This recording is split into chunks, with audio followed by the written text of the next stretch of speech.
Aristotel aytadiki, inson bu siyosiy, ijtimoiy maxluq. 4 ta jihatga ega bo'lgan kasb egasi bo'lishi kerak.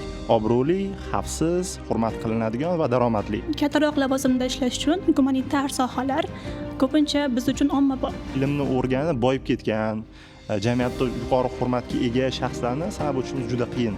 Va yana bitta narsa bor, kamroq o'qib, tezroq daromad olish bosqichiga chiqish.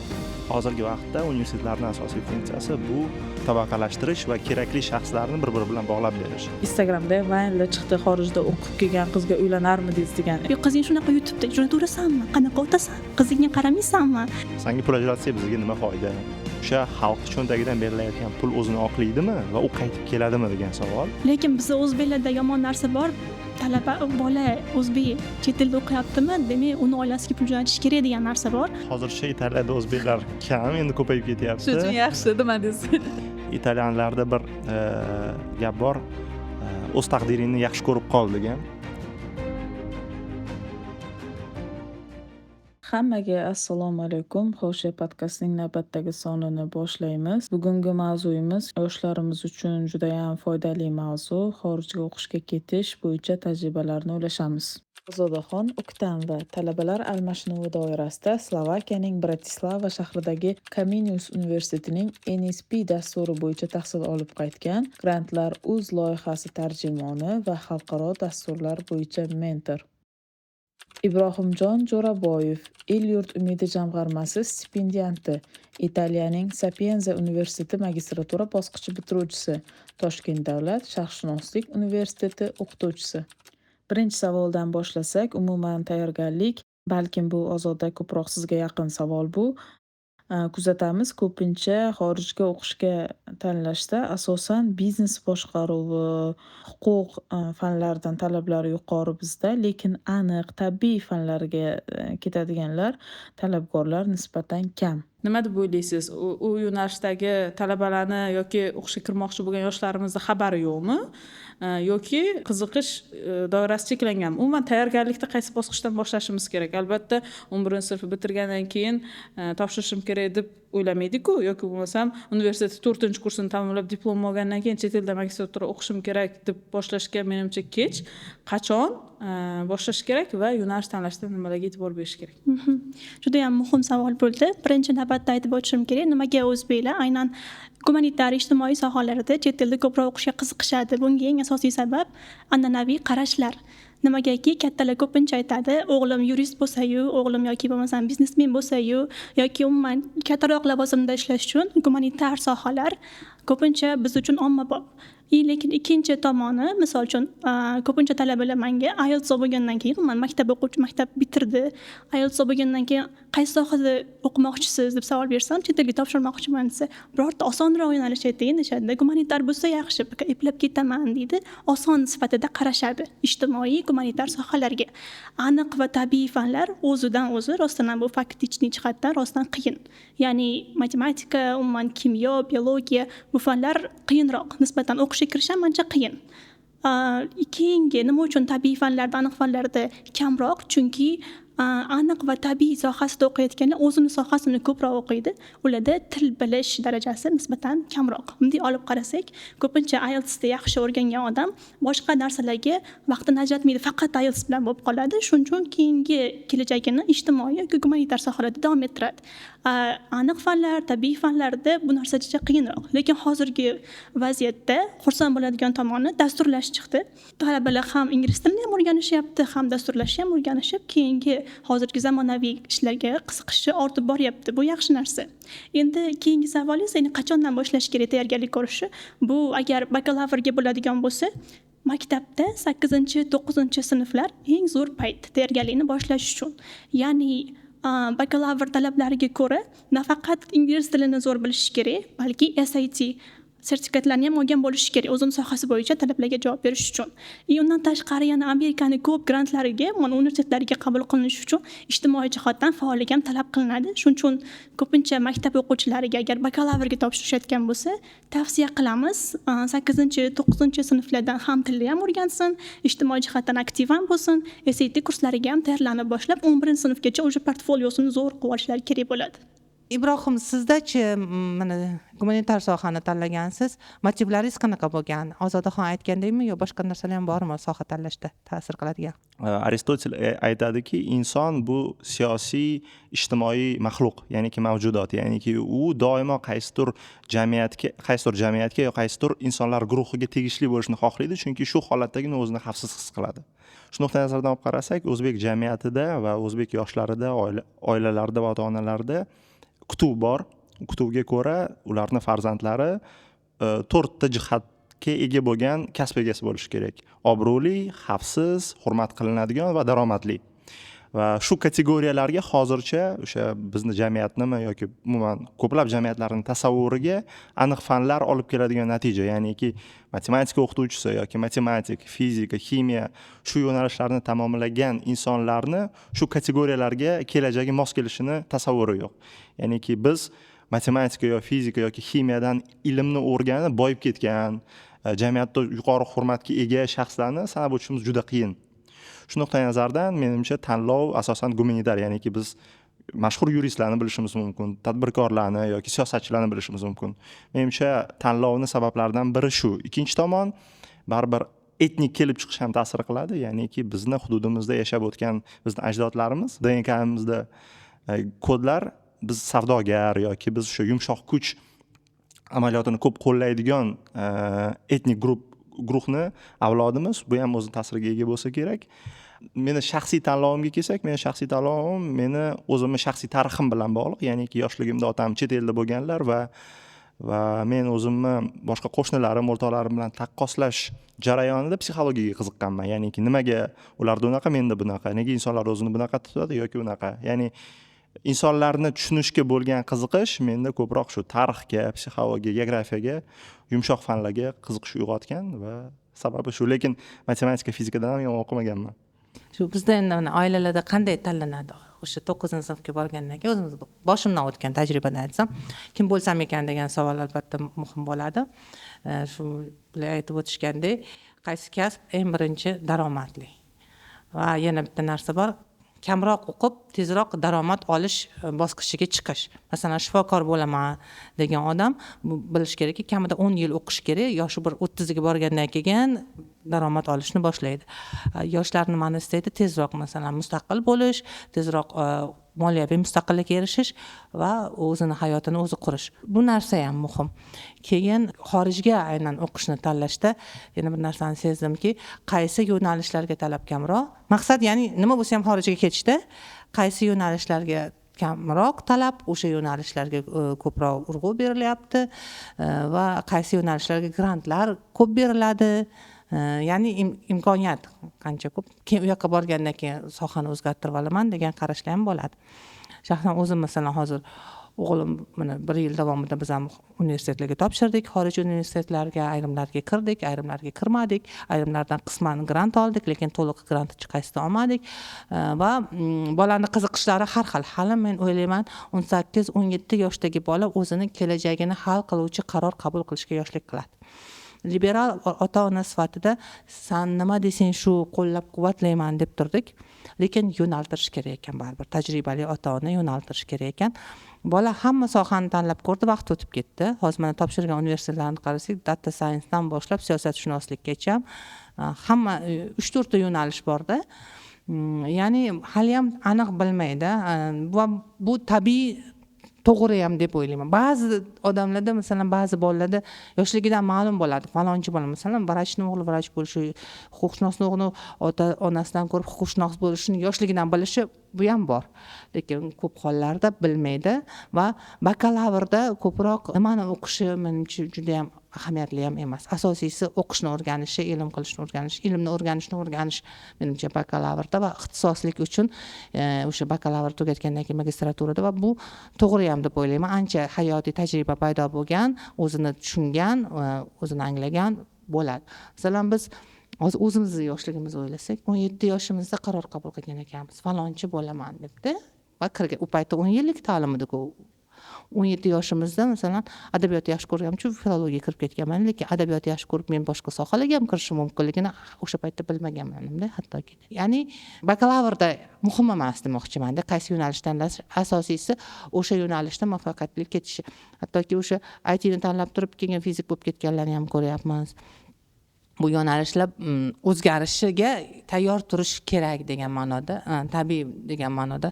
O'shaning uchun buni qabul qilish, buni bilib qo'yish kerak. Shahnoza, ruxsat bersangiz qo'shimcha qilaman. Marhamat. Biza Italiyada bir shu masalada diskussiya bo'lgan, ya'niki universitetlar mana bu zamonaviy texnologiyalar hayotimizga chuqur kirib kelgandan keyin o'zini asosiy funksiyasini o'zi bajaryaptimi? Ularga shu dolzarbligi kerakligi qoldimi o'z universitetlarida degan masala ko'tarilgandi.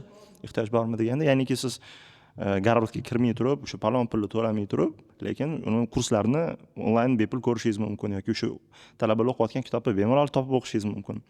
Va bir qiziq fikr yangragandi, ya'niki hozirgi vaqtda universitetlarning asosiy funksiyasi bu tabaqalashtirish va kerakli shaxslarni bir-biri bilan bog'lab berish.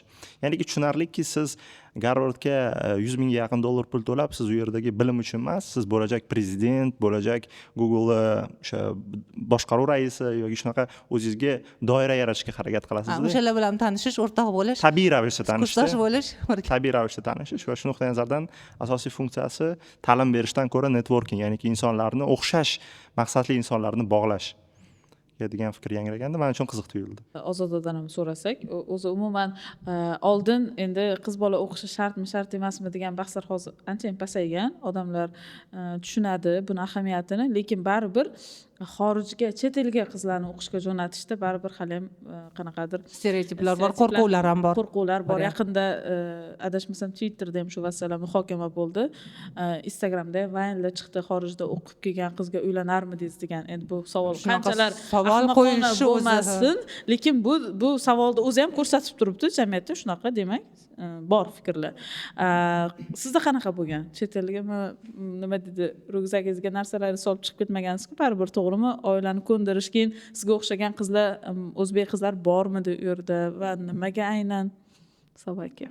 Mana birinchi grant yutganimdan keyin gazeta haqida gaplashsak, ota-onam rostdan ham qo'yishmagan, chunki qiz bola bizni hamma qishloqda bo'lganman, bir chekka hududdan bizda juda ham yomon qarashgan. Hattoki o'qigan qizga ham o'sha yomon qarashardi, lekin chet elga chiqish bu boshqa daraja. Chet elda nima qilib yuribdi, qarovsiz qoladi, umuman tarbiyasi buzilib ketadi, kiyinishi, boshqa har xil fikrlar bo'ladi. Keyinchalik kelajagiga, turmush qurishiga misol uchun ta'sir qiladi degan fikr juda ham katta bo'lgan, lekin ota-onamlar qarshi bo'lishiga qaramasdan meni xarakterimni bilishganligi uchun, menga ishonishganligi uchun pozitivniy qarashgan. Grant yutganimdan keyin xudo xohlasa nima deydi, hech qanaqa moliyaviy xarajat qilmasdan borib kelaman shu yoqqa, Yevropaga desam, xursand bo'lishgan birinchi navbatda, lekin keyinroq qarindoshlar telefon qilib, "Yo, qizing shunaqa yutibdi, jo'nataverasanmi? Qanaqa otasan? Qizingga qaramaysanmi?" deb ular fikrlarini o'zgartirishga harakat qilishgan. Qo'ni-qo'shnilar ham dadamlar maqtandi, "Mani qizim Yevropaga grant yutdi" degan paytda, qiz bola chet elda nima qiladi? Kimga erga berasan ertaga? O'sha 20 yoshdan o'tib erga berish kerak. Hech kim olmaydiki uni" degan fikrlarni juda ham ko'p aytgan. Bu dadamlarning fikrlariga ham ta'sir qilgan afsuski. Shunaqa paytda endi hammasi bir bo'lgan. Birinchi yutganimda borolmaganman. Juda ko'p sabablar bo'lib, lekin ikkinchi marta yutganimda grantni yana harakat qilganman va men baribir ham boraman deganman. Dadamlarga to'g'ri tushuntirganman. Men sizni qizingizman, sizni tarbiyangizni olganman. U yoqqa borgandan keyin sizni obro'yingizga, nomingizga dog' tushiradigan ish qilmayman. Ular menga ishonishgan, tushunishganligi uchun, o'zimni bemalol eplay olishimga ishonishganligi uchun, ularni ishontira olganligim uchun rozi bo'lishgan. Lekin men bilan birga yana shu grantni men bilan yutgan dugonam, eng yaqin dugonam hali-haligacha afsuslanadi. Uydagilarida juda ham muhit, qanaqa desam, SSR davridan qolib ketgan juda ham qattiq muhit bor. Qiz bola hech qachon o'sha oilasidan uzoqqa ketmasligi kerak, biror joyga bormasligi kerak. Xuddi shunaqa fikr bo'lgan ularda. Men qo'llab-quvvatlayman, qizini yaxshi ko'radi, asrab avaylaydi, lekin chet elga jo'natmaslik, o'qishga jo'natmaslik, rivojlanishiga imkon bermaslik bu 100% to'g'ri emas. To'g'ri, xavotirlanishi mumkin, lekin aynan hozirgi kunda kuzatilayotganda, ya'ni o'zbek qizlari chet elga borib kelayotganlarning soni ko'paygan. Ularning ko'pchiligi dunyoqarashi kengayib qaytib kelyapti. Hech qanaqa haligi boshqacha yomon taraflarga o'zgarib ketayotgan qizlar kam. Ijobiy misollarni targ'ibi bizga kerakda. Ko'p bizda odamlar ergashuvchan fikri. mana falonchi chet elda o'qib kelib falondagi bo'lib ketdi, falonchini qizi mana erga ham tegdi, mana farzandli ham, lekin mana bunaqa yaxshi joyga tushdi, hozir mana bunaqa yaxshi joyda ishlayapti degan narsalarni ko'rsatsagina ta'sir qilishi mumkin. Bizda o'sha misollar kamligi uchun, endi kamligini ham sababi bor, kam o'zi o'qishga jo'natishgan, lekin hozirgi kunda ijobiy misollarimiz bor. Mana shularni ko'rsatsa, ota-onalarning fikri o'zgaryapti. Qizlarni ta'limiga oid. O'zi umuman mana hozir sizlar yordam berasizlar-ku, qanaqa mentorlik qilasizlar, hozir qanaqa ko'payganmi qizlar shogirdlaringiz orasida masalan turib keta olmaydiganlar uchrayapti. Aynan shogirdlar orasida harakat qilayotganlar orasida ham misol uchun 100% o'quvchi bo'lsa, 70%dan ko'proq qizlar. Qizlar ko'proq chet elga harakat qilyapti. Men xursand bo'layotganim, vizasi chiqqandan keyin ota-onasini ko'ndirishlari ham ancha osonlashgan. Ketib borib kelib o'qigan o'quvchilarni 90% qizlar, juda ham ko'pchiligi qizlar bo'lyapti. Men xursandman. Nimaga? Misol uchun men grant yutganimda menga qo'shnilar yoki qarindoshlar dadamga, "Mana bunaqa qiz bola o'qimasligi kerak" degan, lekin hozir men o'sha turmushga ham chiqqanman. Hozir qizlarini mantaqa bo'lishini xohlab duo qilishadi. Ko'p ko'rishganda dadamlarga, "Iloyim seni qizingga o'xshagan bo'lsin. Shuning uchun shu yerda o'qityapman" deb qishlog'imizdagi dunyoqarash ancha o'zgargan. Shu narsaga xursandman. Men misol uchun o'zimni muhitimga, o'zimni hududimga ta'sir qilgan bo'lsam, men bilan birga borib kelgan qizlar o'zini hududiga ta'sir qilgan. Ko'rish, ijtimoiy tarmoqlarda ko'rishib, odamlarning fikrlari o'zgaryapti. Qizlarimizni chet elga o'qishiga bo'lgan qarash pozitivniy bo'lib boryapti ancha. Eng muhim savollardan biri, universitet tanlashda nimaga e'tibor berish kerak? Universitetning reytingi qanchalik muhim? Universitetda reytingi siz qayerda ishlamoqchisiz degan savolga javobdan kelib chiqadi. Ya'niki siz albatta davlat idoralarida ishlamoqchi bo'lsangiz, albatta ta'sir qiladi. Ya'niki u Oxford o'qib ketdi, u Garvard o'qib ketdi degan gap so'z yoki o'sha diplom albatta sizga ijobiy imij, qaysidir ma'noda fora beradi. Lekin ustunlik beradi. Ustunlik albatta beradi.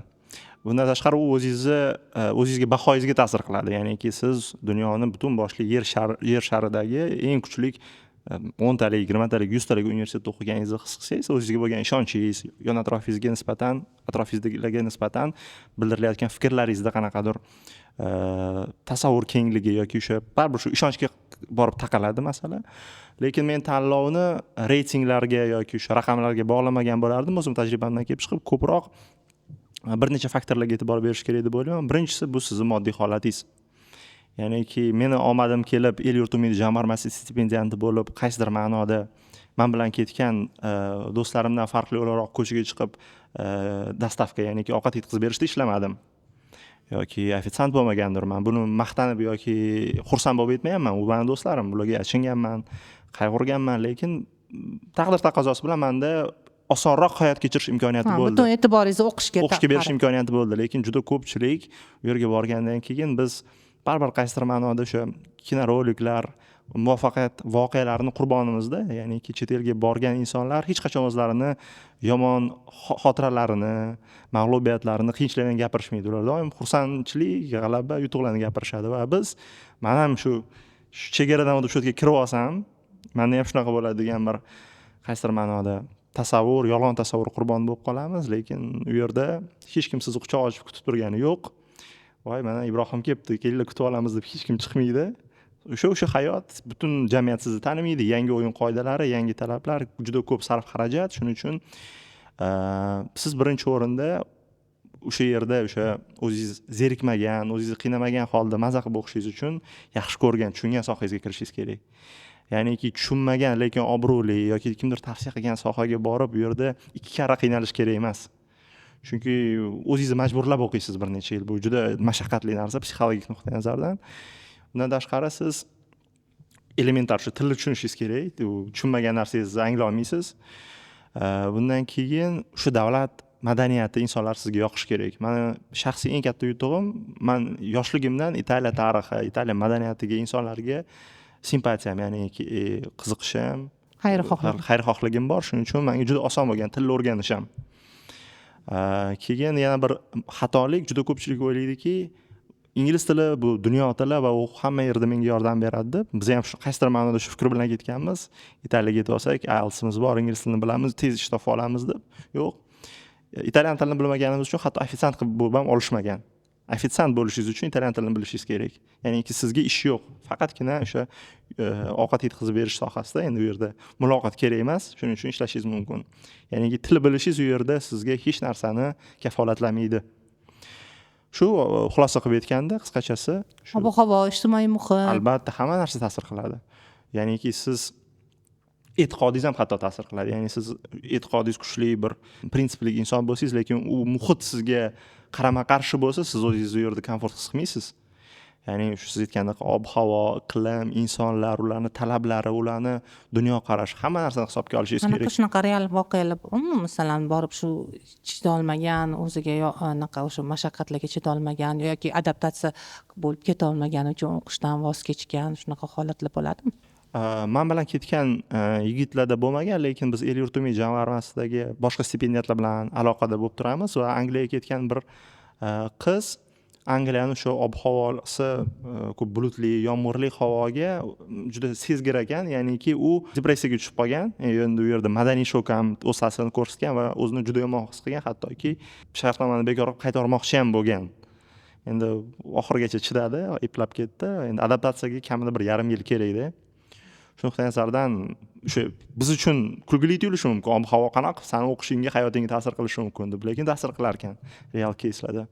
O'g'il bolalarda vaziyat boshqacharoq, chunki bizga psixologik bosim ham bor, ya'niki to'g'ri ichimizdan o'tkazishimiz mumkin, nimadir yoqmas, noqulay bo'lar, qo'rqarmiz, lekin chimadonni yig'tirib orqaga qaytib shunga ham degan gaplar. Shu nuqtai nazardan shunaqa. Demak, universitetni tanlayotganda faqat reytinglarga e'tibor berish kerak emas, boshqa yondosh omillarga ham qarash kerak. Reyting menimcha bu talablarning ichida eng oxirgisi bo'lsa ham bo'ladi. Reytingi masalan yaxshi bo'lsa, lekin o'zini yo'nalishida masalan yaxshi top bo'lishi mumkin yoki bo'lmasa o'sha yerda yaxshi ta'lim berilishi mumkin, ma'lum bir yo'nalishda.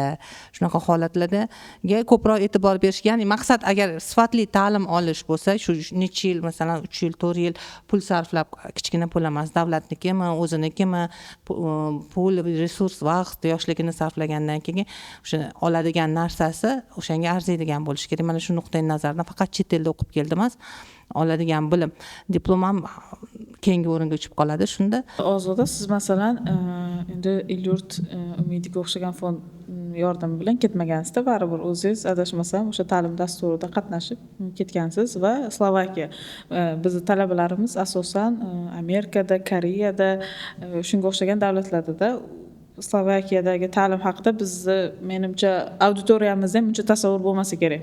Bu yerda qanaqa? Moliyaviy muammolarga uchramadingizmi?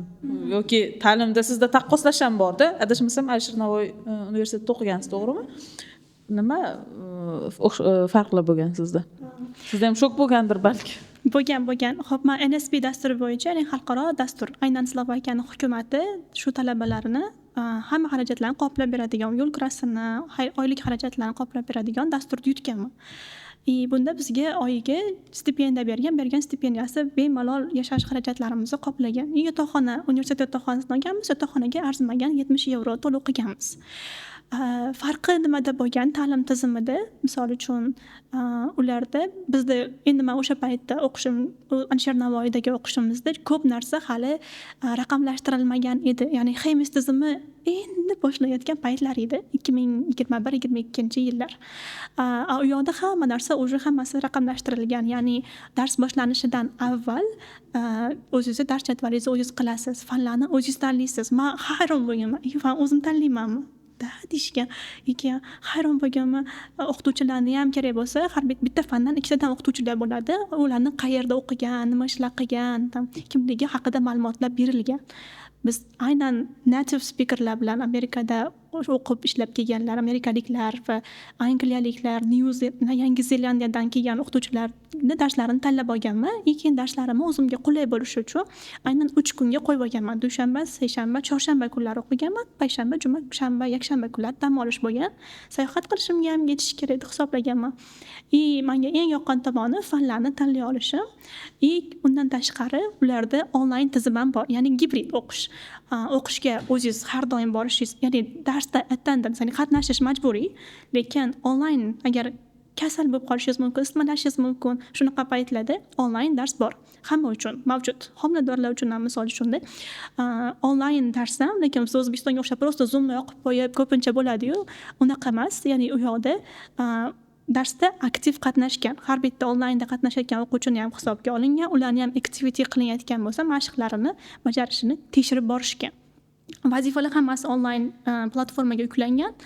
Menda shu narsa xursand bo'lganman. Demak, faqatgina borib o'qish emas, onlayn o'qish ham mumkin ekan. Ya'ni vaziyat bo'lib qolgan taqdirda.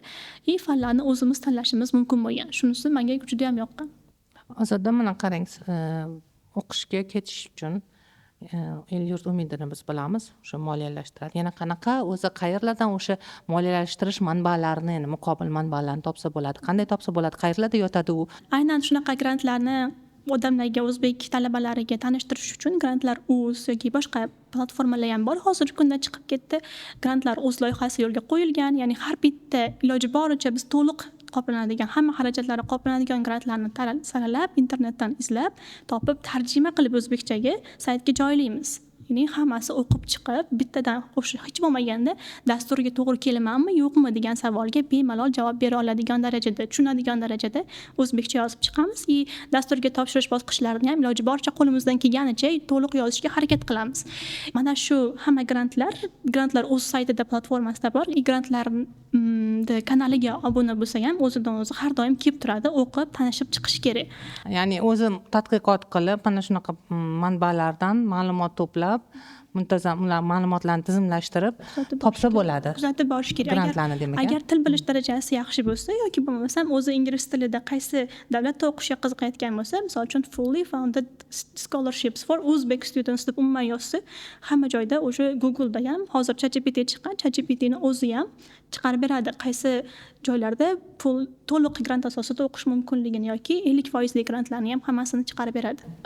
Lekin bu yo'nalishda ham xizmat ko'rsatuvchilar ko'payib ketdi-ku, oxirgi paytlarda xorijiy universitetlarga yuborib beramiz, boshqa qilamiz degan, lekin shunga yarasha ular bilan bog'liq firibgarlik holatlari ham ko'payib ketdi. Masalan, Germaniyaga talabalarni olib borib, aeroportda qolib ketdi, qancha talaba borgan, nima deydi, shunga o'xshagan holatlar ko'p bo'ldi-da. Koreyada ham ko'rdik. Koreyada ham bo'ldi. Oddiy o'zi izlanadigan odam qanday farqlaydi? Siz hay mutaxassissiz. Aldanib qolmasligi uchun. Demak, konsalting firmalarini ishonchli emasligini tekshirishi yoki yoki o'zi qidirayotganda shunaqa endi menimcha o'zi qidirsa, unaqa firibgarlar agar to'g'ridan-to'g'ri grantga chiqib borsa unaqa bo'lmasa kerak, lekin mana konsalting vositachi firmalar rostdan ham masala. Hozirgi kunda juda ham ko'p, ya'ni o'sha reklamalar berib har qanaqa joy ijtimoiy tarmoqlarga berishadi. Bunda birinchi navbatda ana shu konsalting firmasini o'zini shaxsiy ijtimoiy tarmog'iga o'tib tekshirish kerak. Ya'ni natijasi qanaqa bo'lgan avvalgi odamlar bilan. Ya'ni nechta odamni jo'natgan, qani ular bormi rostdan odamlar bilan, o'sha yuborilgan odamlar bilan aloqaga chiqib gaplashish kerak iloji boricha. Misol uchun aytaylik, men qaysidir konsalting firma bilan ishlab qayoqqadir borgan bo'lsam, siz qidirayotgan bo'lsangiz, siz men bilan tanishib gaplashishingiz kerak. Qanaqa bo'ldi vaziyat, rostdan ishonchlimi?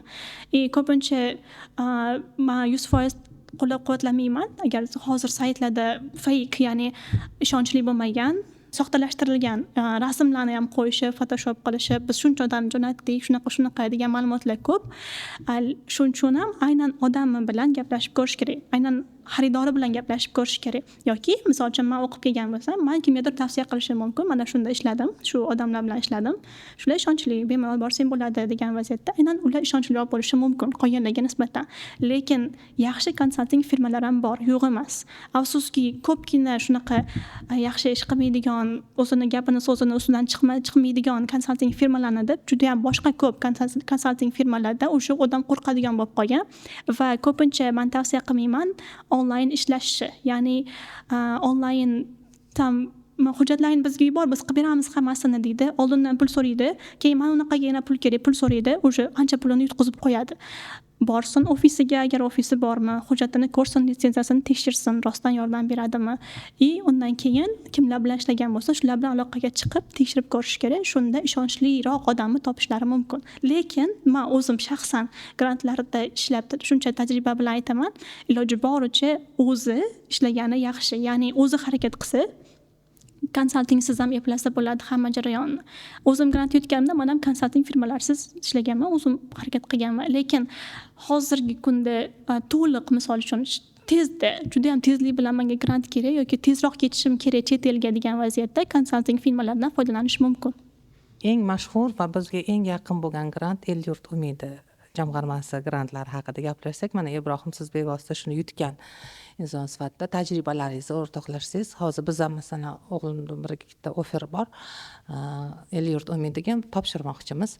Bizni nimalar kutyapti, u qanday yutiladi bu grant va yutgandan keyin, o'qib kelgandan keyin qanaqa shartlari bor va qanaqa imtiyozlari bor keyinchalik o'sha ishlashda va bu yerda kelajakni qurishda. Bir narsani aytib o'tmoqchiman, ko'pchilikdan eshitaman, xato fikr bor, ya'niki El yurt umidi jamg'armasi bizni o'qishga kirgizib qo'yadi degan noto'g'ri fikr shakllanib qolgan. Ba'zilarida yo'q. Siz El yurt umidi jamg'armasi tanlovlarida qatnashishingiz uchun siz tanlov jarayoniga o'qishga taklif qilingan abituriyent sifatida kelishingiz kerak. Ya'niki siz El yurt umidi jamg'armasi tanlovida ishtirok etayotganingizda 3 bosqich imtihonidan o'tasiz. Ya'ni ungacha siz universitetga kirib bo'lgan bo'lishingiz kerak. Faqatgina shu to'lov kontraktini to'lashingiz masalasi ochiq qolgan bo'lishi kerak. Ya'niki birinchi bosqich bu hujjatlarni yuklash. 10 ga yaqin jamg'arma talab qiladigan hujjatlar bor, ularni topish, ularga erishish qiyin emas. Ya'niki shu taklifnoma xati top universitetdan o'zingiz avvalo e'lon berilishini kutish kerak. E'lon berilishi kerak. E'lon berilishi kerak. Hozir ham kutyapmiz.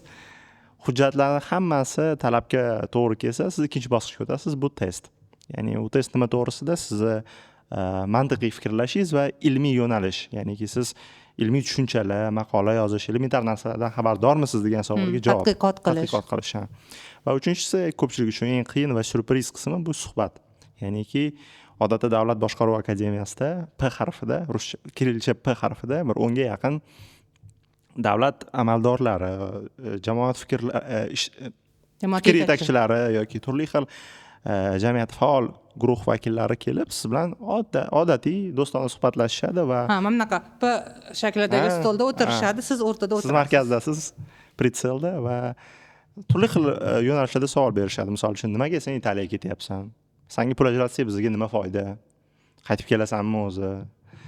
Va ularning asosiy maqsadi ochiq ko'rinishda emas, o'sha chiroyli qog'ozga o'rab ikkita savolga javob topish. O'sha xalq cho'ntagidan berilayotgan pul o'zini oqlaydimi va u qaytib keladimi degan savol. Xudoga shukr, ancha xotirjam bo'ldik. Va yo'nalish, asosiy savollar ko'proq siz yo'nalishingiz, o'sha davlat to'g'risida qanaqa o'zi siz misol uchun chet elga ketyapsiz, o'quv programmasi bo'yicha tasavvurga egamisiz, o'sha universitetda torta olasizmi siz o'zingiz degan qiyin savol bor. Shunga javob qidirishadi va bundan tashqari qiziq holatlar ham bo'ladi. Misol uchun men imtihon topshirganimda, o'sha suhbatga kirganimda, o'sha ilm yo'nalishidan jiddiy savollar bo'lyapti-da, bir o'sha imtihondagi o'tirgan inson O'zbekiston madhiyasini aytib berishimni so'radi. Ya'ni bunga men umuman tayyor emasdim.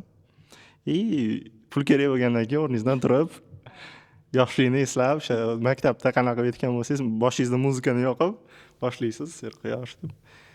Ya'ni qo'shiq qilib aytib berishni so'rashgan. Endi she'r qilib berish kerak. Endi biz xotiramizda qo'shiq bo'lib esda qolgan u ertalablari.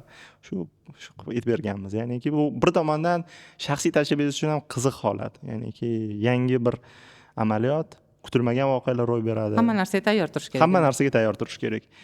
Va bu jamg'armani yana bir plus tarafi shundaki, hammani o'ylatadigan savol qancha pul ajratadi degan.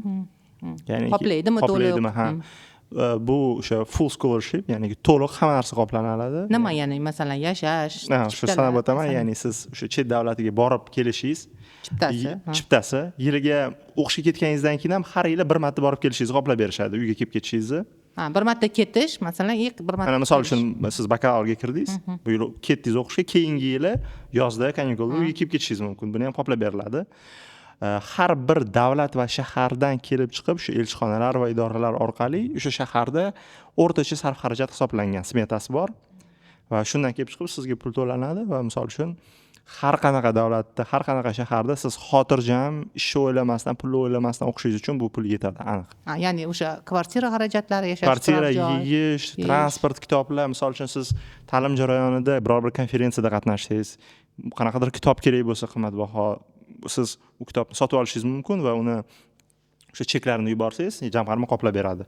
Ya'ni o'sha plastik kartaga tushirib beriladi. U pul ham tushirib beradi. Ya'ni siz ilmiy o'qish faoliyatingizdagi sarf xarajatlarni ham alohida qoplab beriladi bundan tashqari. Shuning uchun hammaga tavsiya qilaman.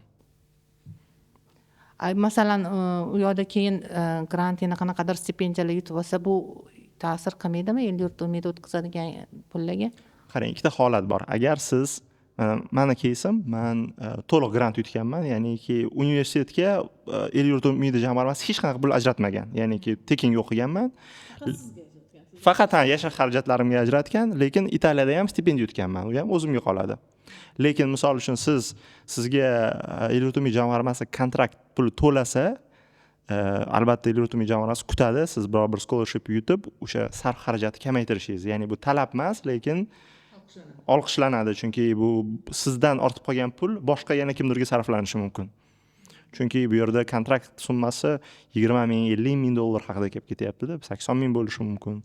Xo'p, buni evaziga davlat sizdan nimalar kutadi keyin? Bitirib keldingiz. Bitirib kelganingizdan keyin o'qigan bosqichingizga qarab bir necha yil davlat idorasi, davlat ulushi bor idoralarda faoliyat yuritishingiz kerak. Misol uchun bakalavr bosqichida o'qiganlar 5 yil, magistratura bosqichida o'qiganlar 3 yil va doktoranturada o'qiganlar ham 5 yil davlat xizmatida xalqqa xizmat berishlari kerak. Lekin ko'pchilik adashib ketishi mumkin. Siz oyligingiz o'zingizga tushadi, hech kimga hech qanaqa pul qaytarib bermaysiz, faqatgina ishlab berish majburiyati. Sizdan foyda kelsin davlatga. Davlat sizga yordam berdi, siz ham xalqqa yordam bering degan bir g'oya bor. Bundan tashqari, mana men universitetdagi oyligimdan tashqari Argos, ya'niki davlat xizmatini rivojlantirish agentligi tomonidan o'sha top 500 talikda o'qigan yoshlar uchun, 30 yoshgacha bo'lgan yoshlar uchun ustama pul beriladi va undan ham oyligimdan ko'proq ustama pul olaman. Bu pluslari ham bor. Ish topish ham qiyin bo'lmaydimi? Ish topish qiyin bo'lmaydi, sizda tanlov bo'ladi, qayerda ishlash.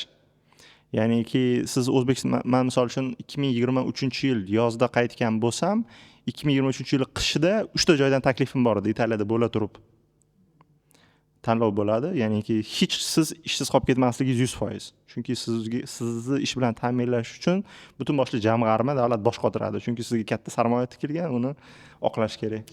O'sha kelishuvda shartnomani bajarmaydiganlar, qolib ketish xohlaydiganlar ko'p uchratasizmi tajribangizda? Bizga endi nima bo'ladi shunaqa bo'lsa? Bo'ladimi? Mayli, tajriba balkim uchratmagandir, lekin agar nazariy jihatdan olsak, bajarmasa o'sha shartlarni, shartnoma buziladi va sizga siz chet elga ketishingizdan oldin jamg'arma bilan 4 tomonlama shartnoma tuzasiz. Birinchi tomon siz, ikkinchi tomon jamg'arma, uchinchi tomon bu moliyaviy kafolatchi, to'rtinchi tomon bu ish beruvchi kafolatchi. Va shu holatda siz qaytib kelmadingiz deb tasavvur qilaylik, o'sha moliyaviy kafolatchi siz o'rningizga o'sha qo'shimcha foizlar bilan sizga sarflangan barcha pulni qoplab berishga majbur. Tashkilot, davlat tashkiloti. Tashkilot yoki bank. Siz to'lamaysiz-da. Siz to'lamaysiz, lekin sizga kafil bo'lgan, sizga ishongan insonlarni endi qolib ketgan odam buni o'ylarmidi? O'ziga bog'liq. lekin ishlayapti shu mexanizm asosiysi. Lekin davom ettirish ham mumkinmi? Masalan, u magistraturaga ketdi, masalan, PhD qilmoqchi o'sha yerda. Yo'q. Qaytib kelib birinchi o'rinda siz o'zingizni zimmangizdagi mas'uliyatni bajarib, keyin davom ettirishingiz mumkin. Siz ham masalan o'sha belgilangan vaqt tugagandan keyin qaytib ketish xohishi bormi sizda ham masalan? Yoki Italiyadan qaytib kelgandan keyin birinchi yiliyoq Yaponiyadan taklif bo'ldi, doktoranturaga ketmoqchi bo'ldim, lekin bu nizomga qarshi ekan, uni hech qanaqa qaror, kengash qarorlari bilan ham cheklab bo'lmas ekan, shuning uchun qaysidir ma'noda bu taklif va grant kuyib ketdi, lekin hozir davlat xizmatidamiz, universitetda dars beraman. Hozircha majburiyatimni bajargunimgacha unaqa narsalarni hali o'ylab ko'rmadim. Shu muddat tugashiga yaqin biror bir qarorga kelsam kerak, lekin hozircha hamma narsa qoniqtiryapti. Viza hujjatlarini topshirgandan keyin suhbatga kirish jarayonida hammada har xil kechadi-da. Bu jarayon ham ayrimlar uchun stressli, masalan. Nimalarga e'tibor berish kerak? Bilamiz, ayrim davlatlarda bu proses qiyinroq-da. Masalan, o'qishga kirsa, O'zbekistondan kirmasdan turib, borib, boshqa davlatga borib, o'sha davlat elchixonasiga kirib, talab kamroqni o'rganib, shunaqa qilish holatlari ham bo'ladi. Yoki bo'lmasam, hamma narsasi hujjati joyida-yu, lekin psixologik tomonlama tayyor bo'lmaganligi uchun xatolar qiladiganlar bo'ladi. Mana shu bosqichda nimalarga e'tibor berish kerak? Xo'p, viza jarayoniga yetib kelganda birinchi navbatda qaysi davlatga vizaga topshirayotgan bo'lsa, shuni hujjatlarini 100% ofitsial, rasmiy jihatdan qilish kerak. Ya'ni bizda o'zbeklar juda ham ko'p uchraydi, qalbaki hujjatlarni qilish. Mana shu narsa, chunki barxosh bo'ladi. fosh bo'ladi, o'zidan o'zi fosh bo'ladi. Bu narsa misol uchun aytaylik, man qalbaki qilib topshirdim. Nafaqat menga ta'sir qiladi bu narsa, mendan keyin topshirayotgan odamlarning ham hujjatlarini tekshirishadi. Bular ham qalbaki qilmadimi deb. O'sha davlatga bo'lgan ishonchga ta'sir qiladi sizdan keyingi ta'sir qiladi. Undan tashqari, misol uchun men vizani olib chet elda o'qib keldim, o'qiyotgan paytimda nimadir yomon ish qildim, jinoyat qildim, nimadir qildim. Ularda yomon fikr hosil bo'ldi o'zbeklarga nisbatan vizani kamaytirishadi. Bu narsa yaqinda bo'ldi, Koreyada avvalroq bo'ldi, kamaytirishdi vizada, chunki Koreyaga borishdi, o'zbek faqat ishlashdi, o'qishga umuman e'tibor berishmadi. Shuning uchun birdan kamayib ketdi, endi hozir xila yaxshilandi. Asosiy narsa birinchi navbatda viza talablaridagi hujjatlarni to'g'ri qilib bermaganligi, ya'ni qalbaki hujjatlar qilinayotgani bo'lsa, ikkinchi tomondan siyosiy jihatdan olinayotgan narsalar ham bo'lishi mumkin. Lekin mana misol uchun endi suhbatga kirgan paytda Amerika elchixonasini umuman vizani suhbati juda ham qiyin bo'ladi deyshadi. Qiyin emas, savollarga to'g'ri javob bersa va suhbatda konsulda ishontira olish kerak O'zbekistonga yana qaytib kelishiga. Nima uchun o'qishga faqatgina o'qish uchun ketayotganligiga ishontirish kerak, qaytib kelishiga ishontirish kerak. Ya'ni ishonishi kerakki, u yerda ishlash uchun ketmayapti. U yerda qolib ketish niyati yo'q. Shu narsalarga ishonch hosil qilish kerak. Har xil savollarni beradi. Nima uchun shu universitetni tanlading? Nima uchun shu yo'nalishni tanlading? degan savollarni beradi. Agar bu savollarga to'liq yaxshi javob bera olsa, muvaffaqiyatli javob bera olsa, shularni hisobga olib qaytib kelishiga ishontira olsa, viza muvaffaqiyatli bo'ladi. Misol uchun Angliyaga bizda elchixona yo'q. U viza suhbati bo'lmaydi. Kanadaga ham shunaqa. Hujjatlarni onlayn topshirasiz. Bunda nimaga qarashadi? Asosan qaraydigani sizni pulingiz yetarlimi yoqqa borib o'qiganda. Ya'ni pulingiz kam bo'lib ishga o'tib ketib qolsangiz, o'qishingizni tashlab yuborsangiz, o'zidan o'zi bu minus, ularga minus bo'ladi. Davlatda o'qimasdan ishlab yuribdi, shuning uchun o'zbeklarga vizani kamaytiraylik degan narsa bo'ladi. O'zi ayrim davlatlarda o'rgansangiz, talabalar uchun ishlash mumkin bo'lmagan davlatlar bor, masalan, nechadir soatdan o'tmasligi kerak, oshmasligi. Bu talablarni buzish ham demak, sizdan keyingi o'sha davlatga student bo'lib bormoqchi bo'lgan vatandoshingizga ta'sir qiladi. O'zi ko'pincha davlatlarda, misol uchun 20 soatgacha, 40 soatgacha berishadi haftasiga ishlashga talabalarga. Lekin bizda o'zbeklarda yomon narsa bor. Bola o'zbek chet elda o'qiyaptimi, demak uni oilasiga pul jo'natish kerak degan narsa bor. Bu talabani stressga soladi. U talaba o'sha yerda o'zini qoplab, xarajatlarni qoplab o'qiyotganligi o'zi zo'r narsa. Lekin bizda O'zbekistonda ota-onamga yordam berish kerak. Ko'pincha o'g'il bolalarda bo'ladi. Ota-onamga pul jo'natishim kerak deydi-da, ishga o'tib ketadi, o'qishga qolib ketadi. Shu narsani men agar bizni eshitayotganlardan so'rab qolardim, bola chet elda o'qiyaptimi, faqat o'qishi uchun imkon beraylik, ularni ishlashiga yoki boshqa qo'shimcha pul daromad topib kelish kutmasligimiz kerak. Shunaqa qilish kerak, to'g'ri. Shundagina bizni viza olish jarayonlarimiz ham osonlashib qolishi mumkin. Ya'ni davlatlarda o'zbeklarga nisbatan faqat pul ishlash uchun kelyapti deb emas, balki o'qish uchun kelyapti degan fikr qolish kerak. Italiyada qanaqa munosabat? O'zbeklar ko'p, kam? Hozircha Italiyada o'zbeklar kam, endi ko'payib ketyapti. Shu uchun yaxshi demadingiz. Bir narsani aytib o'tmoqchi edim. Yuqorida esimdan chiqibdi, el yurtimiy jamg'armasi sizga viza olish jarayonida ham yordam beradi. Ya'niki o'sha Amerikaga eng qiyin viza olish bo'lsa, el yurtimiy jamg'armasi maxsus xat qilib beradi va bu xatga ko'ra sizga 100% hozirgacha 100% xat beriladi. Viza beriladi. Davlat kafolatlaydi siz qaytib kelishingizni. Italiya masalasida kelsak, Italiyaga viza olish unchalik qiyin emas. Italiyada yuqorida aytilgan suhbat ham bo'lmaydi, ya'ni kerakli hujjatlarni topshirasiz, ko'z yugurtirishadi. Agar ortiqcha savol bo'lmasa qabul qilishadi va o'qishga ketsangiz bo'ladi. Ya'ni u yerdagi asosiy masala rostdan ham shu hujjatlarni qalbakilashtirilmaganligi, ya'niki misol uchun siz bank sertifikatini olib kelyapsizda, hisobingizda shuncha pul borligini, lekin uni tarix bilan so'rashadi-da. Bir kunda 2-3 kun oldin shu summa pul tushgan bo'lsa, hamma tushunadiki, shu viza uchun siz pul tushirgansiz. U ham rostmi, yolg'onmi, Xudo biladi. Bank hisob tarixingiz aylanmasi doimiy kecha paydo bo'lib qolmagan bo'lsa, albatta bu sizni viza olish imkoniyatingizni oshiradi. Viza ola olmasa nima bo'ladi? O'qishga kirdi, grant yutdi, olaylik el yurtimi emas, boshqa. Lekin viza ola olmadi. Shunda nima kuyib ketadimi? Kuyib ketadi. Bunaqa holatlar ko'pmi? Bo'lgan. Ko'pincha grant yutib viza ola olmaganlar ham ko'p bo'lgan. Lekin ko'pincha bilasizmi, viza qachon berilmaydi? Qachonki shubhalansa, moddiy jihatdan puli yetarli emasligiga shubha bormi? Grant misol uchun el yurt o'tganlar ko'pincha chiqadi, doimiy chiqadi. Chunki ular borgandan keyin ishlamaydi, puli bor, buni qoplaydi deydi, bularga beradi. Lekin mana pullarini hisob kitob qilganda puli yetmaydimi? Bularga отказ beriladi.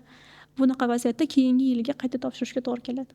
Amerika, Yevropa davlatlarida bo'lmasligi mumkin, lekin qo'shni davlatlar deymizmi yoki Rossiyadagi universitetlardami ko'pchilikda bormasligini sababi diplom tan olinmaydi O'zbekistonda degan ikkilanish bo'ladida. Qanaqa buni ham sizlar tayyorlaydigan paytida o'rganib, maslahat berib borasizmi? Ko'pchilik mendan so'rashadi, O'zDP universitetiga qiling menga deyishadi. Reytingini ko'rib, mingtadan kam ekan-ku, mingtali reytingdan chiqib ketgan ekan, tan olinmaydi deyishadi. Qayerda yozilgan tan olinmaydi deb.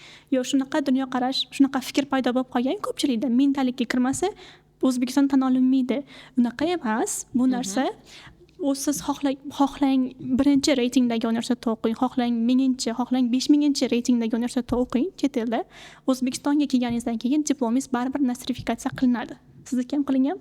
Qilinadi. Top 100 nechinchidir o'rinda o'qigan universitetda o'qiganlar, lekin baribir nostrifikatsiya qilinadi. Nostrifikatsiya bu xorijiy diplomni O'zbekistonga tan olinishi jarayoni xolos. Ya'ni bu tan olinmaydi degan narsa emas, tan olinadi. Endi nizomga ko'ra shu top 1000talikka kirgan universitetlar 7-bandiga javob bersa, nostrifikatsiya imtihonlarsiz beriladi. Hujjatlarini MyGov orqali topshirib yoki Davlat xizmatlari agentligiga borib topshirishlari mumkin. Lekin 1000talikdan keyingi, ya'ni 2000, 3000, 5000 ga universitetgacha o'qiganlar, ular imtihon topshirishadi va imtihon natijasi 55% dan kam bo'lmagan holatda ularga nostrifikatsiya beriladi agar natijalari shunaqa bo'lsa. Ota-onalarga tavsiyalaringiz menga qiziq, ota-ona sifatida. Masalan, o'z shaxsiy tajribamdan aytadigan bo'lsam, 1 yil oldin biz ham harakatni boshladik o'g'lim bilan. Endi xorijga ketaman degan orzusini, xorijda o'qiyman degan va ona sifatida uni orzusini qo'llab-quvvatlashimiz kerak albatta, ota-ona sifatida. Lekin nimadan ishni boshlashni bilmadik. Qanday qilib ketiladi xorijga, universitetlarga qanday imtihon topshiriladi, qaysi universitetga nima imtihon topshiriladi. O'g'lim qayerdandir eshitib kelgani bor, shu endi IELTSga biz tabiiyki 9-sinfdan boshlaganmiz tayyorlanishni. SAT kerak ekan deganini eshitib keldi va SATga ham tayyorlanishni boshladik. SAT oldik, lekin undan boshqa yana juda ham ko'p bosqichlar bor. Bir qorong'u xonaga kirgan, hech narsani g'ira-shira ko'rayotgandek edik-da. Yaxshi odam tavsiya qilib qolishdi, u bizga yordam berdi, lekin hammaga ham unaqa yaxshi odam tavsiya qilmaydi. Shu ota-onalarga nima tavsiya berasizlar? Masalan, shunday keyingi yil, mana bu yil o'qishga kirishga уже topshirishni boshlash kerak. Olaylik, sentyabrdan boshlanadi. Hatto biz shuni ham bilmaganmiz-da boshida. Qaysi oydan boshlanadi, qayerga borish kerak, nima qilish kerak, bular hammasini endi imkon qadar internetdan qidirib topib o'rgandik-ku. Lekin hammaga ham o'sha kerakli axborot bitta joyda turmaydi-da. Cho'chilgan u juda ham. Shunga mana ota-onalarga tavsiyalaringlar, bolalarga qanday qilib yo'naltirish bersak bo'ladi, qayerga borib uchrashimiz kerak, nimadan boshlashimiz kerak, bolamiz xorijda o'qishni istayapti. Bunaqa vaziyatda men tavsiya qilgan bo'lardim. Aynan chet elda, xorijda siz tanlagan o'quv universitetida o'qib kelgan odam bilan iloji boricha shunaqa odamni topib, bolangiz bilan gaplashishlariga imkon yaratib berish. Bu bitta usuli. Ikkinchi usuli o'zi unchalik ham qiyin emas. Ya'ni agar portfoliosi yaxshi bo'lsa, SAT'si, IELTS'i yaxshi bo'lsa, onlayn hujjatlar topshiriladi. Unchalik ham qiyin narsa emas. O'zlari topshirsa ham bo'ladi. Endi ota-ona hozirgi kunda chet elda o'qish bo'yicha unchalik ham amaliy tajribaga ega emas. Shuning uchun yoshroq odamga ishonarli odamni topib berish ota-onaning vazifasi. Shunaqa ishonarli yo'l-yo'riq ko'rsatadigan mentor topib berishsa, ota-ona bolaga yordam bo'lishi mumkin. Ibrohim, sizda. Birinchi o'rinda bola bilan suhbatlashgandan keyin, u misol uchun siz universitet yoki shaharni yoki davlatni tanlov qildingizmi, o'sha joyni o'rganish kerak. Chunki chet elda o'qish asosan mustaqil ko'rinishda. Siz faqat universitetda yashamaysiz. Siz universitetga borsangiz haftasiga 3 marta yo 4 marta borasiz. Qolgan boshqa vaqt siz ko'chada, kutubxonada, shahardasiz. Va ushbu shahar, ushbu odamlar, ushbu davlat sizga qulay va yoqimli bo'lishi kerak. Bemalol xotirjam o'rganishingiz uchun. Bundan tashqari, yuqorida aytilgan gap, biz albatta o'qishga kirish xohlaymiz eng minimum. Va o'qishga kirishga, sizni qabul qilinishingizga yordam beradigan bir necha faktorlar bor. Birinchisi, chet el universitetlari asosan ijtimoiy faol va eng yaxshilarini o'zlarining talabalari bo'lishini xohlashadi va buni asosiy belgilari bu birinchi o'rinda o'sha baholaringiz. Undan tashqari siz qanchalik beg'araz atrofdagilarga yordam berishga tayyorsiz degan savolga javob. va bundoq olib qarasangiz o'zi chet elga o'qishga kirish jarayoni bu o'zingizni reklama qilishga o'xshaydida. Misol uchun siz u yerga motivational letter yozasiz. Bu sizni prezentatsiyangiz, ya'niki bir varaqda siz o'zingizni sotishingiz kerak xaridorga. Reklama qilib, reklama qilib, man nimaga man shunaqamanki, sen meni olishing kerak shu o'zingni o'qishingga. Ularni ham tushunish kerak. Ular xohlashadiki, ularning bitiruvchilari eng zo'r bo'lishini. Chunki shundagina ularning universitetini xaridori ko'payadi.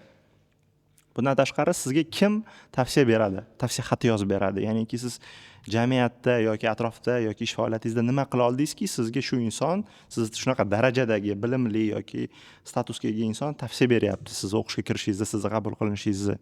Bu ham rol o'ynaydi. Va sizni shu ijtimoiy faolligingiz, misol uchun nimaga o'sha BMTN dasturlarida yoki boshqa bir xalqaro yoki mahalliy darajadagi loyihalarda oyliksiz o'zini xohishiga ko'ra faoliyat yuritadigan volontyorlarni yaxshi qabul qilishadi nufuzli universitetlar, chunki ular biladiki siz jamiyatga beg'araz yordam bera olasiz va siz yetakchilik qobiliyatiga, insonlar bilan chiqishish qobiliyatiga egasiz va bu katta ehtimol bilan siz kelajakda o'qishni bitirganingizdagi katta yutuqlarga erishishingiz mumkinligini bir qaysidir ma'noda isboti. Va ular umid qilishadiki, bu inson katta shaxs, davlat rahbari, amaldor yoki insonlarga ta'sir ko'rsatuvchi shaxs bo'ladi va uni biografiyasida u shu universitetni bitirgan degan nom turishi. Ya'niki umuman qaraganda shunaqa narsalar. Tavsiyam gaplashinglar, boriladigan muhitni va menimcha eng muhim faktor shu o'rganish. Chunki bilasizmi, dunyodagi o'sha hamma nufuzli universitetlar bir-biriga o'xshash va u yerda sizni saviyangizni, bilimingizni belgilab beradigan yagona narsa bu sizning mustaqil ta'limingiz. Ya'ni u yerda universitetda darsda bo'ladigan prezentatsiya yorqinroq, yorangliroq emas. Hech kim u yerda oldingizga chiqib qolib sizga raqsga tushib bermaydi qiziqtirish uchun. Hattoki mana O'zbekistondagi bakalavr bosqichidagi darslarim u yerdagi magistraturadan qiziqarliroq edi. Faqatgina u yerdagi muhit va meni oldimdagi mas'uliyat va zimma meni o'qishga majbur qildi. Ya'niki birinchi kuni darsda o'tiribman, 40-50 ga yaqin kishi tinmasdan, o'qituvchiga qaramasdan bitirishlar notebookda nimadir yozadi va siz ko'ryapsizki, siz nimadandir qolib ketyapsiz. O'qimasangiz bo'lmaydi. Menimcha muhitda roli bor va demoqchi bo'lganim, hamma narsa baribir ko'proq o'zimizga bog'liq, universitetga emas. Ya'ni siz hech ham afsuslanishingiz kerak emas. Bu meniki 500-o'rinda, buniki 1-o'rinda. O'rinlar bu yerda ko'proq nimadan kelib chiqadi? Uni bitiruvchilari qanaqa darajaga erishdi, u yerda qancha ilmiy maqola chiqyapti. Ya'ni u doim ham u yerdagi ta'lim sifati bilan yoki darajasi bilan bog'liq emas reyting. Yagona ta'sir qiluvchi narsa, misol uchun, top 1-o'rinda yoki top 10talikdagi universitet va 500 dan keyingilarning farqi shundaki, misol uchun bizni darslarimizga, biz xalqaro munosabatlar yo'nalishida o'qiganmiz. Misol uchun bugungi mavzuyimiz Falastin va Isroil nizosi. Siz ushbu nizoni prezentatsiyadan yoki kitobdan eshitmaysizda, o'sha davrdagi misol uchun Italiyani yaqin sharqdagi elchisi kelib darsga sizga o'zi ko'zi ko'rgan, eshitgan, guvoh bo'lgan narsalarni gapirib beradi. Ya'ni farq shunda, ya'niki ular qimmatbaho hayotiy amaliyotga ega bo'lgan shaxslarni pul evaziga darsga jalb qilish qobiliyatiga, imkoniyatiga ega. Farq shu. Qolgan ko'p masalalarda o'xshash ta'lim darajasi. Hamma narsa shu muhit va o'zingizdagi mas'uliyatga bog'liq. Shu ko'p aytiladiki, umumiy gapga o'xshab qolgan, hamma narsa o'zingga bog'liq. Nima o'zimga bog'liq degan narsani ochib berish kerak. Men nazarimda, masalan, talabaga nima o'ziga bog'liq? Olaylik, nimalardandir voz kechish. Ko'ngilochar qaysidir narsada, masalan, hamma bor konsertga, tungi klubga borsa, sen o'sha paytda o'qishing kerak. Masalan, hamma qanaqadir nimadir vaqtini boshqa narsaga sarflaganda, sen o'sha vaqtni o'qishga sarflashing kerak. Kutubxonada ko'proq o'tirishing kerak, ko'proq qidirishing kerak, yana nimadir qo'shimcha o'rganishing kerak. Kamroq uxlashing kerakdir, olaylik. Masalan, arzonroq kiyim kiyishing kerak. Tengdoshlaring u yoqda maza qilib yurgan paytida qimmat mashinalarda sen u pulni o'qishingga investitsiya qilasan. Qimmat kiyim kiyganda sen u pulga kitob sotib olasan. Masalan, kimdir ertaroq uylanar, sen kechroq uylanasan yoki turmushga chiqasan. Mana shu narsalar o'zingga bog'liq degani, nimalardan voz kecha olasan, nimalar qila olasan, o'zingni kuching, imkoniyating, resurslaring doirasida va undan orttirib yana nimalar qila olasan. Ya'ni o'zingni qanchalik qiynay olasan, qanchalik mashaqqatlarga chidamli bo'la olasan. Ya'ni bu men o'ylayman, ulg'ayish uchun juda ham yaxshi imkoniyat. Shaxs bo'lib shakllanish uchun, chiniqish uchun, mustaqil bo'lish uchun. Men masalan har doim meni g'amxo'rligim ostida o'sgan o'g'limni hozir juda ham istaymanki, o'sha separation deydi, ajralib, kindik uzilib, ipi borib, o'zi yashab, olaylik, hozir muzlatgichda turgan ovqatini ham o'zi kerak bo'lsa ochib ko'ra olmaydi, ko'ziga ko'rinmaydigan bo'lsa, o'sha yerda o'zi ovqatini pishirib yeyishni, o'zi shimini dazmol qilishni, bu oddiy maishiy shunaqa gaplarni eshitgan, o'qiganmanki bir gapni, ertalab turib o'rnini to'g'irlamaydigan odam hayotda muvaffaqiyatga erishishi mumkin emas. Ya'ni bu ham bitta mehnat, bu ham bitta tartib, bu ham bitta intizom belgisida. Mana shu narsalarni o'zida shakllantirish uchun odam qanaqadir boshqa muhitga tushib, sinovlardan o'tib, hayot sinovlaridan, masalalardan, oldida chiqqan masalalarni mustaqil yechib, shunaqa bo'lishi kerak. Mana shu narsalar o'ziga bog'liqlik deganda shu narsalarni tushunish kerak. Endi bevosita yana El-yurt umidiga qaytamiz. Yaqinda yangiliklar bo'ldi. Shu yangiliklar haqida ham ozgina gapirib bersanglar, bu nimalar beradi? Ya'ni olaylik, yangi imkoniyatlar, top 100 talikka grant yutsa qanaqadir yana davlat va'da qilyapti, yangi imkoniyatlar, shularni aytib bersanglar. Xo'p, yildan yilga El-yurt umid jamg'armasiga talabgorlar soni oshyapti, chunki birinchi yillari u jamg'arma to'g'risida ko'pchilikda bilim hissi yo'q edi, ya'ni bilishmasdi. Ya'niki raqobat unaqa kuchli emas edi. Yildan yilga bitta joyga da'vogarlar soni juda ko'payib ketmoqda. Shuning uchun kirish masalasi savol ostida va quvonchli xabar shundaki, yangi tartibga ko'ra endi siz top 100 universitetlardan biriga grant asosida kirsangiz, siz hech qanaqa imtihonlarsiz El-yurt umidi jamg'armasi stipendiantiga aylanasiz. Lekin bu yerda e'tibor bilan eshitish kerak, ya'niki siz grant asosida kirsangiz, ya'niki sizga To'liq grant bo'lishi to'liq grant, ya'ni siz to'lov kontrakti sizga umuman to'lanmasa. Yana bir qo'shimcha jihat, agar siz prezident maktablari o'quvchisi bo'lsangiz, bitiruvchisi bo'lsangiz va siz top 20 talik universitetga kirsangiz, ham grant asosida, shunda shu holatda ham siz imtihonlarsiz El-yurt umid jamg'armasi stipendianti bo'lasiz va shuningdek top 300 talik universitetlarga kirgan yoshlarga ham imtihonlarsiz transport xarajatlari va yashash xarajatlarida yordam beriladi. Imtihonlarsiz asosiy endi hammani qiziqtiradigan yangiliklar shu. Bundan tashqari, men yuqorida gaplashganimizda aytgandim, magistratura bosqichiga ketmoqchi bo'lsangiz, oldingi shartlarga ko'ra siz 2 yil ish tajribasiga ega bo'lishingiz kerak edi. Agar ish tajribasiga ega bo'lmasangiz, sizga universitetingiz, siz bitirgan universitet kafolat xati berishi mumkin edi. Hozirgi tartibga ko'ra unaqa imkoniyat endi yo'q.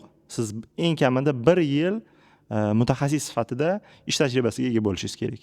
Magistratura yoki keyingi bosqichlarda o'qishingiz uchun. Umumiy yangiliklar shu. Yosh cheklovlari narsalar yo'q. Umuman xalqaro dasturlarga umuman aytaylik, universitetda hozirda dars berayotgan professorlar uchun ham har xil dasturlar bor, grant dasturlari bor, qisqa muddatli. 1 oydan boshlab 10 oygacha bo'lishi mumkin. Agar rostdan ham professor 45 yosh, umuman yosh chegarasi yo'q ko'pincha.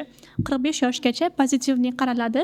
Agar shu o'qituvchi yoki tadqiqotchi deymiz, tadqiqotchilar topshirmoqchi bo'lsa, bemalol topshirishlari mumkin. Har qanaqa odamga hozir grant bor. Qaysi yo'nalishda o'qiyotgandan qat'iy nazar, qaysi sohada ishlayotgandan qat'iy nazar grant bor. Aynan NSP dasturi, ya'ni Slovakiya hukumati tomonidan beriladigan dastur shunaqa.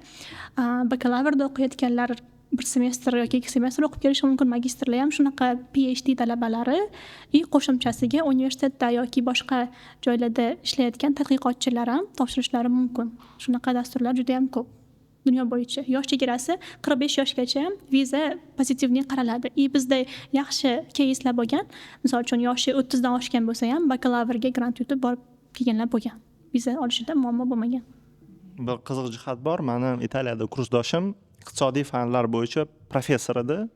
U 50 bilan 60 yosh orasida edi, ya'ni bitta auditoriyada o'tirganmiz. U endi siyosiy yo'nalishda magistratura bosqichida o'qiyotgandi. Ya'niki dunyoda unaqa yosh chegarasi faqat o'zingizni boshingizda. Yana bitta savolda menga hozir ko'p aytishyapti. Bolangni bakalavrga xorijga yuborib nima qilasan? Magistraturani o'qib kelsa bo'ladi, ham suyaga qotib oladi. Katta bo'lib to'g'ri yo'nalish tanlaydi. Bakalavrda xorijda o'qigan, 4 yil o'qigan, shuncha pul sarflab keragi yo'q degan fikrlar bor-da. Shu fikrlarga qanday qaraysizlar? Men shaxsan qo'shilaman bu fikrga. Nimaga? Bilasizmi? Har qanaqa oilani ichida o'zini qadriyatlari, qoidalari bor. Misol uchun ba'zi bir oilalarda hamma stolga o'tirsagina ovqatlanishi mumkin, ba'zilarda kim qachon ulgursa ovqatlanishi mumkin. Xuddi shunaqa har bir jamiyatda ham o'zini talab, qoida va qarashlari bor. Va bakalavr bosqichidagi yigit hali menimcha nafaqat O'zbekiston, har qanaqa jamiyatni hali anglab, to'liq uni qoidalarini tushunmagan.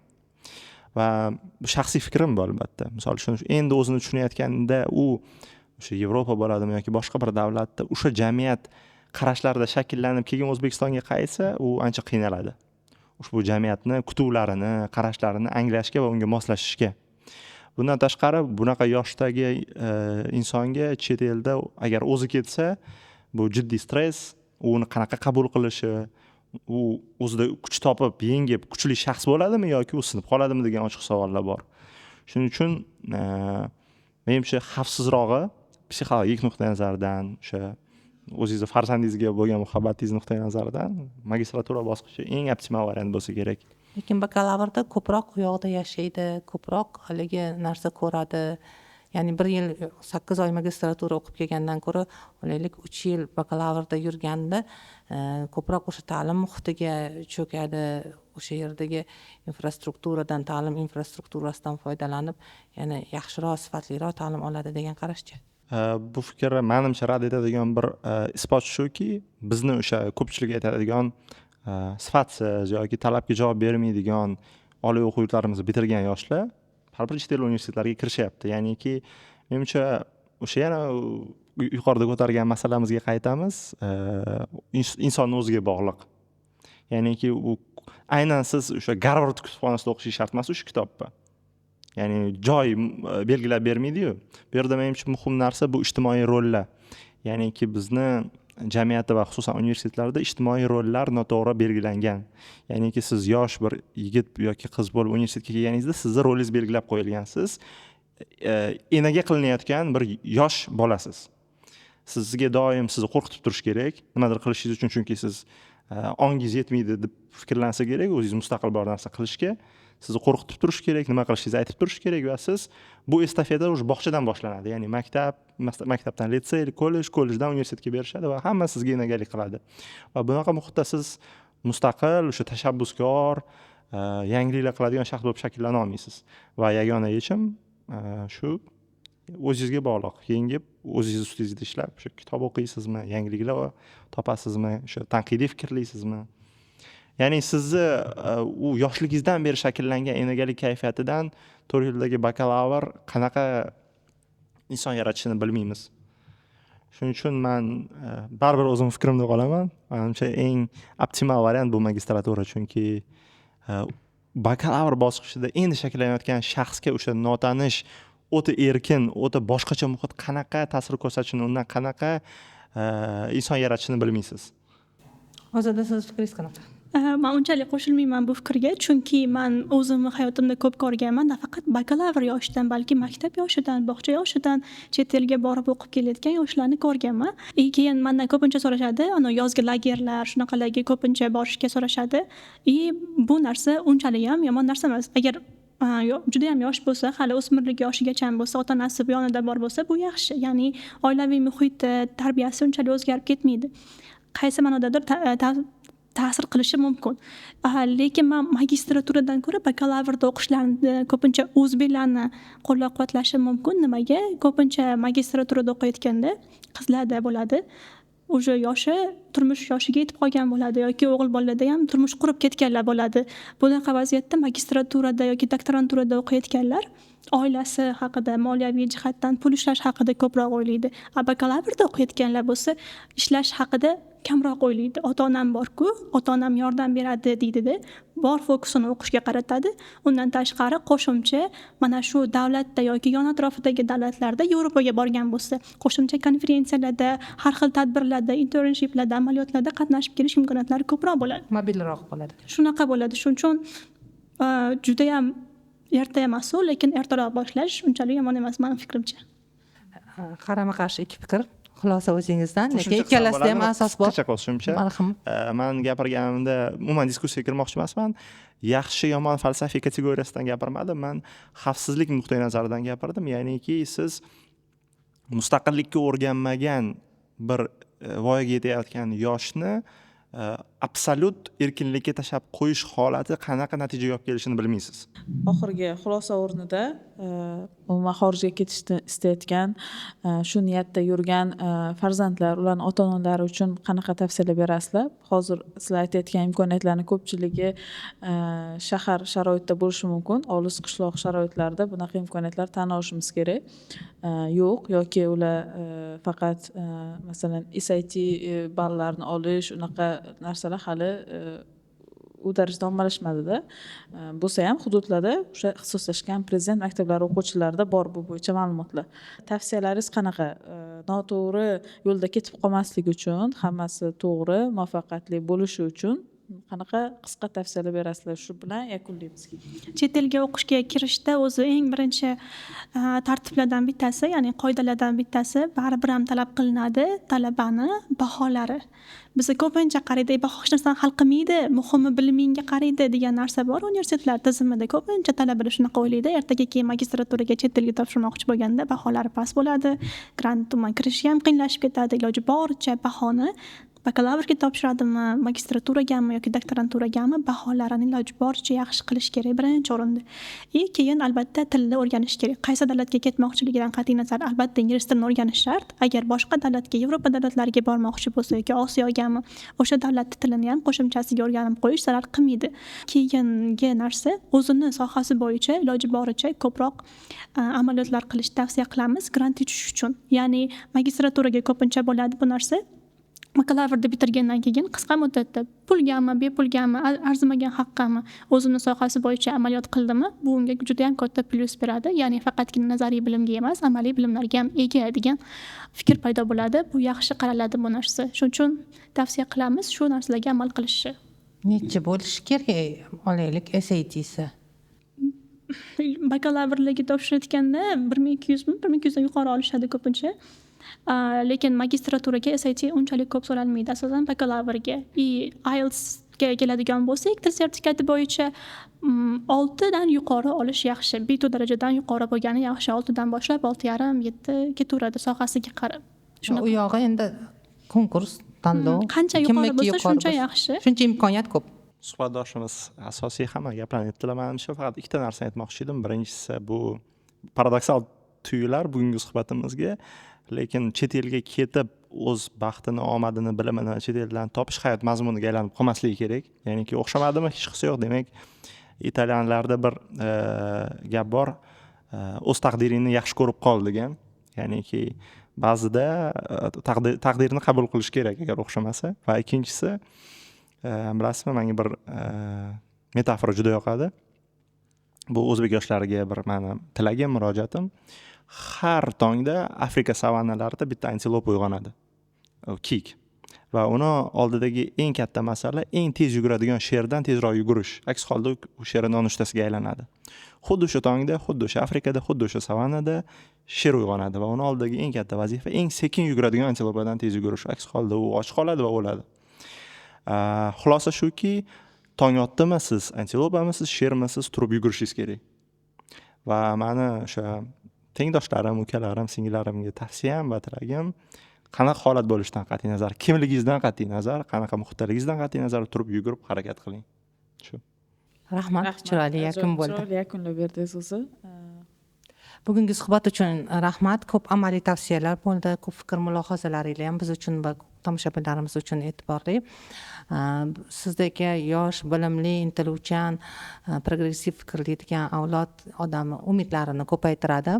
Ilohim farzandlarimiz sizlarga o'xshagan bo'lsin va sizlarning farzandlaringiz o'zingizlardan ham yaxshiroq bo'lsin. Ya'ni bizni sifatli kelajak avlodimiz, aynan umidlarimiz sizlardan. Rahmat bugungi tashrifinglar uchun, yaxshi amaliy tavsiyalaringiz uchun. Kelajak ishlaringizda omad va muvaffaqiyatlar tilaymiz. Umuman biz xohladik bu podkastimiz ko'pchilik uchun topilmagan savollarga javob topishga yordam berishini istagan edik. Bu balkim trend mavzu emasdir, hype mavzu emasdir, lekin foydali podkast bo'lishi uchun nazarimda bu maqsadimizga erishdik. Juda ham men uchun ham yangilik bo'lgan ma'lumotlarni berdingiz. Hammasi uchun taklifi yo'q demasdan kelganingiz uchun rahmat. Yana qanaqadir foydali mavzular bo'yicha takliflar bo'lsa, izohlar qoldirilsa, biz hammasini o'rganib boramiz va o'sha yo'nalishdagi eng yaxshi mutaxassislarni jalb qilishga harakat qilamiz. Rahmat. Rahmat.